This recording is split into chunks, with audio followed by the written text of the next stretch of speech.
Baha.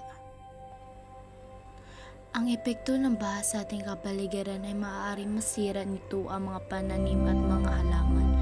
Kasama nandito ang pagtaas ng dami ng lupa o ang pagguho nito sa mga lugar na sumisira sa mga infrastruktura at tirahan. Gayon din ang pagkakaroon ng pagdami ng deposito ng tubig na magdulot ng kontaminasyon.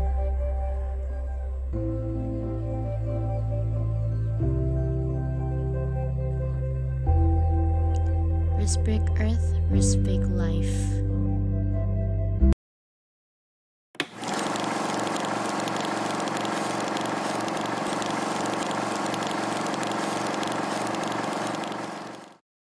Magandang araw sa inyong lahat. Sa video na ito ay tatalakayin natin kung ano pa ang baha at paano na ito masusolusyonan. Sa video na ito ay magbibigay rin aral sa ating mga tao na huwag magtapon ng basura kahit saan at huwag magpulito ng at kung magpulito man tayo ay sana ay palitan na ito.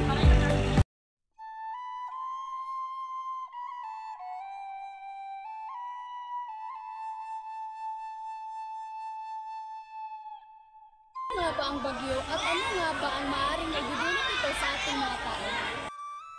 Ang bagyo ay isang matinding kalamidad na nagdadala ng isang matinding hangin at pagbaha. Nagbibigay ito sa mga tao ng isang matinding suliranin dahil nito pwede masira ang mga pananim, negosyo at bahay. Ang baha ay pwede ring ikakamatay ng hayop o tao. At higit sa lahat ay matapang. Una, may posibilidad na masira ang ating bahay dahil sa baha. Pangalawa, ang ating pananim ay masira at maranta. At ang ating